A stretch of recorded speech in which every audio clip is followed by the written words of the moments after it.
আসসালামু আলাইকুম রহমতুল্লাহি ওবরাকাতুহু আউযুবিল্লাহি মিনাশ শাইতানির রাজিম বিসমিল্লাহির রহমানির রহিম। একটি সতর্কতামূলক একটি ভিডিও করার জন্য আমি অনেক দিন পরে লাইভে আসলাম। শর্টকাট কিছু কথা বলবো, খুব মনোযোগ সহকারে আপনারা শুনবেন। যদি না বুঝতে পারেন ভিডিওটা রিপিট করে বারবার দেখবেন। জীবনে অনেক ক্ষেত্রে আপনাদেরকে উপকার হবে, 100তে 100 গ্যারান্টি দিলাম ইনশাল্লাহ। যদি উপকার না পান, যেখানে যেভাবে পারেন যোগাযোগ করে আমার থেকে টাকা ব্যাক নিয়ে যাবেন। আজ বেশ কয়েকদিন ধরে আমার মোটর সাইকেলে একটু সমস্যা দেখা দিচ্ছিল। আমি গত মঙ্গলবারে যখন ডিউটি করে বের হই, তখন স্কোয়ার গেটের থেকে আমার গাড়িটা অফ হয়ে যাচ্ছিলো বারবার, মানে হেডলাইট বন্ধ হয়ে যাচ্ছিলো, গাড়ি স্টার্ট হচ্ছিল না। দেখ, সিঙ্গা বাজার আসার পরে তার যাইতেই পারে না, এমন এক অবস্থা। দেখ, অনেক কষ্ট করে আমরা বাবুটা নিয়ে আসলাম। সকালবেলা গাড়িটা নিয়ে যাই সার্ভিসিংয়ে। আমাকে প্রায় 1-1.5 ঘন্টা টেস্ট করা, বলে ভাই আপনাকে 20 থেকে 30 কিলো গাড়ি চালাবেন। বললাম ভাই আমি অফিসে যাব। তো বলে আপনার অফিসে যাওয়া লাগবে না, আপনি 20-30 করে গাড়ি চালানোর পর যদি সমস্যা থেকেই যায় তাহলে আপনাকে কিন্তু একটা জিনিস চেঞ্জ করার কথা বললো, সেটা পরে বলি। তা আমি 20-30 করে চালাতে বাড়ি গেলাম, গ্রামের বাড়ি গেলাম। আসার পরে গাড়ি আবার বন্ধ হয়ে যায় আমার। তো এই যে কিছুক্ষণ আগে আমি শোরুমে নিয়ে যাই, ওটা সার্ভিসিং সেন্টারে নিয়ে গেলাম। আমার একটা ভিডিও আমি ওখান থেকে করছি কথা ছাড়া, সেই ভিডিওর সাথে অ্যাড করে আমি ফেসবুকে দিলাম, ইউটিউবে দিব। আমার ইউটিউব চ্যানেল হচ্ছে মাহবুব ট্যুর প্ল্যান। আর মাহবুবুল আলম পেজ থেকে আপনাদেরকে জানাচ্ছি অসংখ্য ধন্যবাদ। আপনারা আমার পেজটাকে ফলো দেবেন, কথাগুলো শোনেন। যদি কেউ মোটর সাইকেল কেনেন বা ক্রয় করেন, সে পুরাতনটা তো কিনবেনই না। পুরাতনটা নিজস্ব যারা এক হাতে চালায় তাদের থেকে ভালো গাড়ি হলে কিনবেন। আর নতুন গাড়ি যারা কিনবেন শোরুম থেকে, ভালো করে শুনে নেবেন আমার গাড়ির ওয়ারেন্টি কী আছে, বা 7 দিন 1 মাসের মধ্যে কোন প্রবলেম হলে গাড়ি আমাকে কোন সার্ভিসিংটা ফ্রি দিবে, চেঞ্জ করে দিবে। এটা কোনো শোরুমই আপনাকে বলবে না, এটা গোপন কথা। আমি কোন শোরুম কার শোরুম এটা কিছুই বলবো না, আমার ভিডিওর মাধ্যমে জানাতে চাচ্ছি।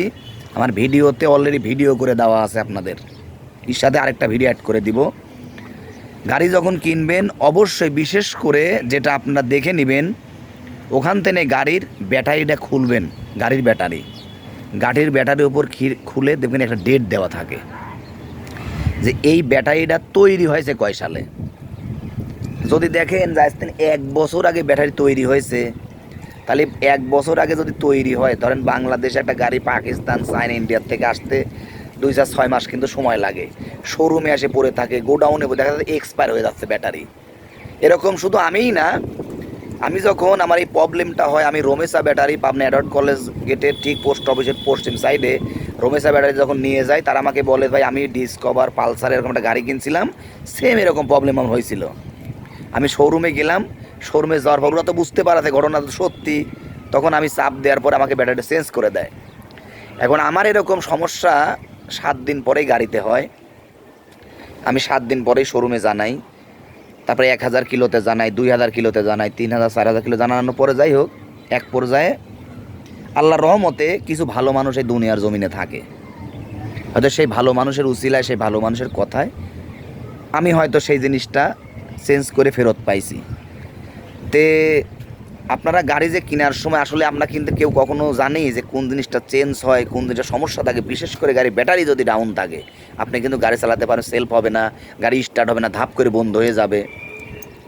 তে গাড়ি কেনার সময় অবশ্যই আপনি কয়েকটা জিনিস দেখে নেবেন, টাঙ্কি ছিদ্র আছে কিনা, আপনার সেলফে স্টার্ট হয় কিনা, পায়ে স্টার্ট সমস্যা আছে কিনা, এবং টায়ারে কোনো জায়গায় এরকম গোল টিউমারের মতো আছে কিনা। কারণ টায়ারে যদি গোল টিউমার হয়ে যায়, আপনাকে টিউব চেঞ্জ করে দিতে বাধ্য কোম্পানি। কারণ এরকম সিস্টেম নাই যে এরকম টিউব আপনাকে দিতে হবে বা হবে। এই জন্য আমার মতো ভুক্তভোগী যারা হবেন, জানেন না, বোঝেন না, অনেকেই জানেন না, আপনি গাড়ি কেনার সময় অবশ্যই ব্যাটারিটা খুলে তার উপর স্টিকার থাকে, সিরিয়াল নাম্বার থাকে, মেয়াদ থাকে, কবে সব লেখা থাকে। এটা অনেকেই আমরা দেখি না, জানি না। গাড়ি 2 মাস 1 মাস পরে বলে ব্যাটারি ডাউন, এই ব্যাটারি সেই ব্যাটারি, ঠিক আছে। আর পারতপক্ষে গাড়ি সকালবেলা কোনো সময় সেলফ স্টার্ট করবেন না। শীতের দিন তো সকালে সেলফে করবেনই না, বৃষ্টিতে ভিজলে গাড়ি ধোয়ার পরে সেলফ স্টার্ট করবেন না। আর নিয়ম মাফিক যখন যেরকম তেল লাগে, মোবিল চেঞ্জ করতে হয়। ধরেন 1000 কিলোতে মোবিল চেঞ্জ, আপনি 1100-1200 করলে সমস্যা নাই। অনেক মানুষ আছে 1500 করে, 1600 করে, এগুলা ঠিক না। এগুলা করলে ইঞ্জিনের ক্ষতি হয়। আমার ভিডিওটা শর্টকাট দিলাম আপনাদের বোঝানোর জন্য। আপনারা আমার ভিডিওর সাথে লিঙ্ক দেওয়া আছে, আরেকটা ভিডিও অ্যাড করে দেওয়া আছে, আপনারা দেখলে বুঝবেন আমি আসলে কী জন্য ভিডিওটা আপনাদেরকে দিছি।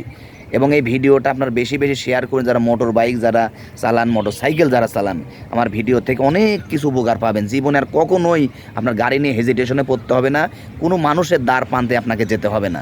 আমার ভিডিওটা বারবার দেখবেন আর মনে মনে ভাববেন ভাই ভুক্তভোগী ছিল, গতকালকে আমি অনেক প্যারার মধ্যে ছিলাম, আসলে গাড়ি নিয়ে খুব বিপদের মধ্যে ছিলাম। যদি আমি মার্কেট থেকে কিনে বা যাই টোটাল মিলে 2000 টাকার মতো আমার মনে করেন লেগে যেত আর কি, লাগছে মনে করেন। যাই হোক আমার কিছু টাকা তো লাগছেই, এই জন্য ভিডিওটা দিলাম আপনাদেরকে।